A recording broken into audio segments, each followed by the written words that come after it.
Dear students, welcome to my channel. আজকের ভিডিওতে আমি আলোচনা করব পার্টস অফ স্পিচ সম্পর্কে। এই ভিডিওতে তোমরা পার্টস অফ স্পিচের সাধারণ একটা ধারণা পাবে। তো প্রথমেই দেখো পার্টস অফ স্পিচ কাকে বলে।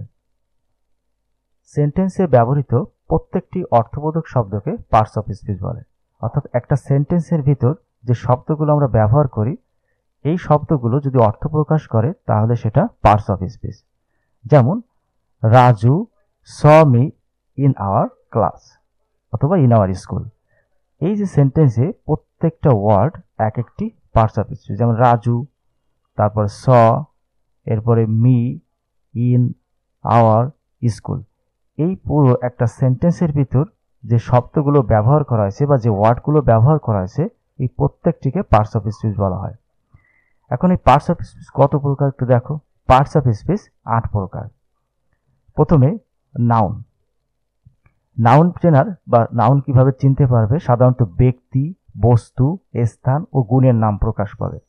পরবর্তী ভিডিওতে তোমরা এই নাউন সম্পর্কে পূর্ণাঙ্গ আলোচনা জানতে পারবে। এখন দেখো নাউন কাকে বলে। যে ওয়ার্ড দ্বারা ব্যক্তি, বস্তু, স্থান ও গুণের নাম প্রকাশ পায় তাকে নাউন বলে। যেমন Rakib, Dhaka, cow, kindness, water, army, এরকম অনেক আছে যেগুলো সবই নাউন। 2 নাম্বার দেখো প্রোনাউন। প্রোনাউন কাকে বলে? নাউনের পরিবর্তে যে ওয়ার্ড বসবে, অর্থাৎ নাউনের পরিবর্তে ব্যবহৃত প্রত্যেকটি শব্দকে প্রোনাউন বলে। এখন নাউনের পরিবর্তে আমরা কি ব্যবহার করতে পারি? He, she, I, we, it, they, you, এরকম আরো অনেক আছে। যেমন রাকিব রিডস ইন ক্লাস 9। এখানে এই সেন্টেন্সে রাকিব একটি নাউন। এখন পরবর্তী সেন্টেন্সে দেখো হি ইজ আ গুড স্টুডেন্ট।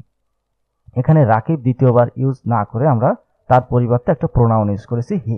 তাহলে প্রোনাউন কাকে বলে? নাউনের পরিবর্তে যে ওয়ার্ড ব্যবহৃত হয়। এরপরে দেখো অ্যাডজেক্টিভ কাকে বলে। নাউন এবং প্রোনাউনের দোষ, গুণ, অবস্থা, সংখ্যা, পরিমাণ কি করবে? একটা নাউন বা প্রোনাউন। এই অ্যাডজেক্টিভ নাউন এবং প্রোনাউনের জন্য বসে সেন্টেন্সে, এবং তার কাজ কি?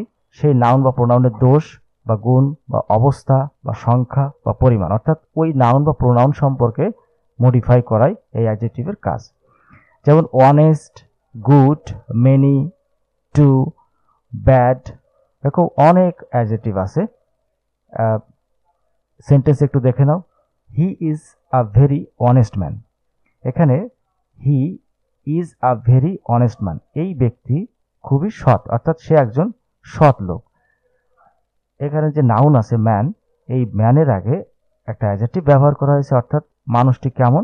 সে সৎ, অর্থাৎ এই ম্যান সম্পর্কে কিছু একটা বলছে। অর্থাৎ যদি কোনো নাউন সম্পর্কে কোনো ওয়ার্ড কোনো কিছু বলে তাহলে সেই ওয়ার্ডটাকে আমরা অ্যাডজেক্টিভ বলতে পারি। যেমন আই হ্যাভ 2 পেন্স, আমার 2টা কলম আছে।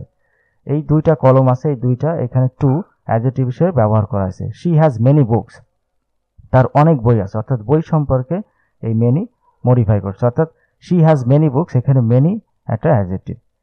এরপরে দেখো ভার্ব। যে ওয়ার্ড দ্বারা কাজ করা বোঝায়। একটা ভার্ব ছাড়া কোনো সেন্টেন্স হবে না, অর্থাৎ প্রত্যেকটা সেন্টেন্সে একটা ভার্ব থাকবে। এই জন্য ভার্ব পার্টস অফ স্পিচের খুব গুরুত্বপূর্ণ একটা টপিক। যে ওয়ার্ড দ্বারা কোনো কাজ করা বোঝায়, যেমন গো, প্লে, মেক, সি, টেক, এরকম অনেক ভার্ব আছে যা দ্বারা প্রকাশ পায় কোনো কাজ করা। যেমন হি গোজ টু স্কুল, এই সেন্টেন্সে হি সাবজেক্ট, এই সাবজেক্টের পরে যে ভার্ব আছে গো, সে কোথায় যায়? সে স্কুলে যায়, অর্থাৎ কাজ করা বোঝাচ্ছে। তারপরে উই প্লে ফুটবল, আমরা ফুটবল খেলি। এখানে খেলা করা অর্থ প্লে, প্লে একটা ভার্ব, গোজ এখানে একটা ভার্ব, অর্থাৎ যে ওয়ার্ড দ্বারা কোনো কাজ করা বোঝাবে সেটা ভার্ব। এখন দেখো অ্যাডভার্ব কাকে বলে। নাউন প্রোনাউন বাদে অন্য সব পার্টস অফ স্পিচকে মডিফাই করে। নাউন প্রোনাউনকে মডিফাই করে কে? অ্যাডজেক্টিভ। কিন্তু এখানে অ্যাডভার্বের কাজ কি? নাউন প্রোনাউন বাদে, যেমন ভার্ব, অ্যাডজেক্টিভ, অ্যাডভার্ব, প্রিপোজিশন, কনজাংশনকে বিশেষায়িত বা মডিফাই করে। যেমন very, slowly, beautifully, easily, honestly, এগুলো সবই অ্যাডভার্ব। অ্যাডভার্ব তৈরি করার একটা সহজ উপায় আছে। যদি কোনো অ্যাডজেক্টিভের সাথে আমরা এলওয়াই যোগ করি তাহলে সেটা অ্যাডভার্ব হয়। কারণ হি ওয়াক্স স্লোলি, সে ধীরে হাঁটে। এইখানে স্লোলি কি সে ব্যক্তি স্লো না তার হাঁটাটা স্লো? অর্থাৎ এইখানে হাঁটাটা স্লো বোঝাচ্ছে, যার কারণে ভার্বকে মডিফাই করার কারণে এটা একটা adverb. It is very beautiful, এটা খুবই সুন্দর। বিউটিফুল একটা অ্যাডজেক্টিভ এবং এই অ্যাডজেক্টিভকে মডিফাই করছে কে? ভেরি। তাহলে এখানে ভেরি একটা অ্যাডভার্ব। এরপরে প্রিপোজিশন, নাউন এবং প্রোনাউনের আগে বসে সেন্টেন্সের অন্য ওয়ার্ডের সাথে সম্পর্ক স্থাপন করে। অর্থাৎ প্রিপোজিশনের কাজ একটা সেন্টেন্সে যখন অতিরিক্ত কোনো নাউন বা প্রোনাউন বসে তখন তার আগে একটা প্রিপোজিশন আমরা ইউজ করি। যেমন in, at, to, for, with, about, by, এগুলো সবই প্রিপোজিশন। আরও অনেক প্রিপোজিশন আছে যা সেন্টেন্সে ব্যবহৃত হয়। যেমন আই নো অ্যাবাউট হিম, আমি তো আমার সম্পর্কে জানি। Birds fly in the sky, এখানে অ্যাবাউট একটা প্রিপোজিশন, ফ্লাই একটা প্রিপোজিশন। এরপরে দেখো কনজাংশন, সমজাতীয় দুটি ওয়ার্ড বা ফ্রেজ বা ক্লজ এমনকি সেন্টেন্সকে যুক্ত করে। এই কনজাংশনের কাজ হলো যুক্ত করা, যা একই জাতীয় দুটিকে বা তিনটিকে যুক্ত করতে পারে। যেমন and, but, or, if, so that, though, এগুলো সবই কনজাংশন। যেমন Rakib and Sakib went there, এখানে রাকিব এবং সাকিব দুইজনেই সেখানে গিয়েছিল, এইখানে অ্যান্ড একটা conjunction. If he comes I will go, এই দুইটা ক্লজকে ইফ যুক্ত করার কারণে এখানে ইফ একটি কনজাংশন। তাহলে কনজাংশনে কি করবে?